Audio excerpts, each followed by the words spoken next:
रामेश्वरम और रावण की दक्षिणा। रावण केवल शिव भक्त, विद्वान एवं वीर ही नहीं, अति मानववादी भी था। उसे भविष्य का पता था। वह जानता था कि श्री राम से जीत पाना उसके लिए असंभव है। जब श्री राम ने खरदूषण का सहज ही वध कर दिया, तब तुलसीकृत मानस में भी रावण के मन के भाव लिखे हैं। खरदूषण मो सम शबलवंता, तिन्हीं को मरई बिनु भगवंता। रावण के पास जामवंत जी को आचार्यत्व का निमंत्रण देने के लिए लंका भेजा गया। जामवंत जी दीर्घाकार थे। वे आकार में कुंभकर्ण से तनिक ही छोटे थे। लंका में प्रहरी भी हाथ जोड़कर मार्ग दिखा रहे थे। इस प्रकार जामवंत को किसी से कुछ पूछना नहीं पड़ा। स्वयं रावण को उन्हें राजद्वार पर अभिवादन का उपक्रम करते देख जामवंत ने मुस्कुराते हुए कहा कि मैं अभिनंदन का पात्र नहीं हूं। मैं वनवासी राम का दूत बनकर आया हूं। उन्हें तुम्हें सादर प्रणाम कहा है। रावण ने सविनय कहा, आप हमारे पितामह के भाई हैं। इस नाते आप हमारे पूज्य हैं। कृपया आसन ग्रहण करें। यदि आप मेरा निवेदन स्वीकार कर लेंगे, तभी संभवतः मैं भी आपका संदेश सावधानी से सुन सकूंगा। जामवंत ने कोई आपत्ति नहीं की। उन्होंने आसन ग्रहण किया। रावण ने भी अपना स्थान ग्रहण किया। तदुपरांत जामवंत ने पुनः सुनाया कि वनवासी राम ने सागर हेतु निर्माण उपरांत अब यथाशीघ्र महेश लिंग विग्रह की स्थापना करना चाहते हैं। इस अनुष्ठान को संपन्न कराने के लिए उन्होंने ब्राह्मण, वेदज्ञ और शैव रावण को आचार्य पद वर्ण करने की इच्छा प्रकट की है। मैं उनकी ओर से आपको आमंत्रित करने आया हूं। प्रणाम। प्रतिक्रिया अभिव्यक्ति उपरांत रावण ने मुस्कान भरे स्वर में पूछ ही लिया, क्या राम द्वारा महेश लिंग विग्रह स्थापना लंका विजय की कामना से किया जा रहा है? बिल्कुल ठीक।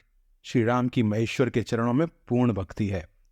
जीवन में प्रथम बार किसी ने रावण को ब्राह्मण माना है, आचार्य बनने योग्य जाना है। क्या रावण इतना अधिक मूर्ख कहलाना चाहेगा कि भारतवर्ष के प्रथम प्रशंसित महर्षि पुलस के सगे भाई महर्षि वशिष्ठ के यजमान का आमंत्रण और अपने आराध्य की स्थापना हेतु आचार्य पद अस्वीकार कर दे? रावण ने अपने आप को संभाल कर कहा, आप पधारें। यजमान उचित अधिकारी हैं। उसे अपने दूत को संरक्षण देना आता है। राम से कहिएगा, मैंने उनका आचार्यत्व स्वीकार किया। जामवंत को विदा कराने के उपरांत लंकेश ने सेवकों को आवश्यक सामग्री संग्रह करने हेतु आदेश दिया और स्वयं अशोक वाटिका पहुंचे। जो आवश्यक उपकरण यजमान उपलब्ध न कर सके, उन्हें जुटाना आचार्य का परम कर्तव्य होता है। रावण जानता है कि वनवासी राम के पास क्या है और क्या होना चाहिए। अशोक उद्यान पहुंचते ही रावण ने माता सीता से कहा कि राम लंका विजय की कामना से समुद्र तट पर महेश्वर लिंग विग्रह की स्थापना करने जा रहे हैं और रावण को आचार्य वर्ण किया है। यजमान का अनुष्ठान पूर्ण हो, यह दायित्व आचार्य का भी होता है। तुम्हें विदित है कि अर्धांगिनी के बिना गृहस्थ के सभी अनुष्ठान अपूर्ण रहते हैं। विमान आ रहा है, उस पर बैठ जाना, लेकिन ध्यान रहे तुम वहां भी रावण के अधीन ही रहोगी। अनुष्ठान समापन उपरांत यहां आने के लिए विमान पर पुनः बैठ जाना। स्वामी का आचार्य अर्थात स्वयं का आचार्य। यह जान जानकी ने दोनों हाथ जोड़कर मस्तक झुका दिया। स्वस्थ कंठ से सौभाग्यवती भव कहते रावण ने दोनों हाथ उठाकर भरपूर आशीर्वाद दिया। सीता और अन्य आवश्यक उपकरण सहित रावण आकाश मार्ग से समुद्र तट पर उतरे। आदेश मिलने पर आना कहकर सीता को उन्होंने विमान में ही छोड़ा और स्वयं राम के सम्मुख पहुंचे। जामवंत से संदेश पाकर भाई, मित्र और सेना सहित श्री राम स्वागत सत्कार हेतु पहले से ही तत्पर थे। सम्मुख होते ही वनवासी राम आचार्य दशग्रीव को हाथ जोड़कर प्रणाम किया। दीर्घायु भव, लंका विजयी भव। दशग्रीव के आशीर्वचन ने सबको चौंका दिया। सुग्रीव ही नहीं, विभीषण की भी उन्होंने उपेक्षा कर दी, जैसे वो वहां हो ही नहीं। भूमि शोधन के उपरांत रावणाचार्य ने कहा, यजमान, अर्धांगिनी कहाँ है? उन्हें यथास्थान आसन दें। श्री राम ने मस्तक झुकाते हुए हाथ जोड़कर अत्यंत विनम्र स्वर से प्रार्थना की कि यदि यजमान असमर्थ हो तो आचार्य सर्वोत्कृष्ट विकल्प के अभाव में अन्य समकक्ष विकल्प से अनुष्ठान संपादन कर सकते हैं।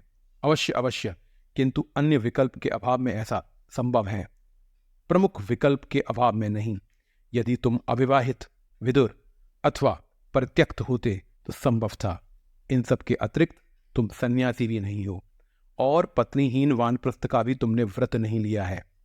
इन परिस्थितियों में पत्नी रहित अनुष्ठान तुम कैसे कर सकते हो? तो कोई उपाय आचार्य?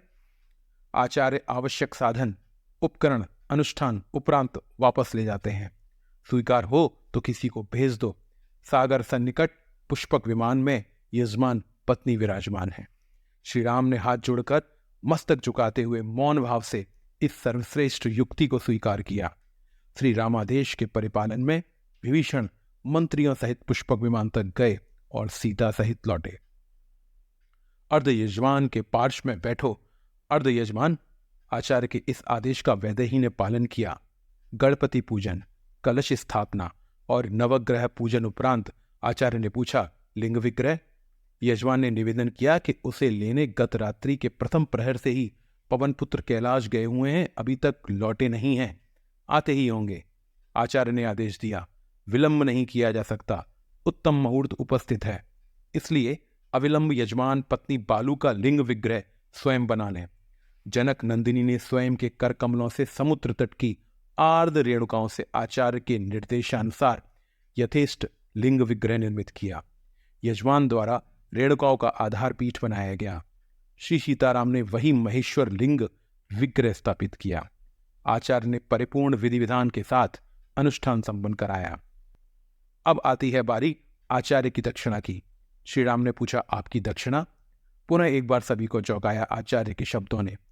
घबराओ नहीं यजमान, स्वर्णपुरी के स्वामी की दक्षिणा संपत्ति नहीं हो सकती। आचार्य जानते हैं कि उनका यजमान वर्तमान में वनवासी है, लेकिन फिर भी राम अपने आचार्य की जो भी मांग हो उसे पूर्ण करने की प्रतिज्ञा करता है। आचार्य जब मृत्युशैया ग्रहण करे तब यजमान उपस्थित रहे। आचार्य ने अपनी दक्षिणा मांग ली। ऐसा ही होगा आचार्य। यजमान ने वचन दिया और समय आने पर निभाया भी। तभी कहा जाता है कि रघुकुल रीत सदा चली आई, प्राण जाए पर वचन न जाई। यह दृश्य वार्ता देख सुनकर उपस्थित समस्त जन समुदाय के नयनाभिराम प्रेमाश्रुजल से भर गए। सभी ने एक साथ एक स्वर से सच्ची श्रद्धा के साथ इस अद्भुत आचार्य को प्रणाम किया। रावण जैसे भविष्य दृष्टा ने जो दक्षिणा मांगी उससे बड़ी दक्षिणा क्या हो सकती थी। जो रावण यज्ञ कार्य पूरा करने हेतु राम की बंदी पत्नी को शत्रु के समक्ष प्रस्तुत कर सकता है, वह राम से लौट जाने की दक्षिणा कैसे मांग सकता है। यह है हमारे रामेश्वरम की कहानी। ओम नमः शिवाय।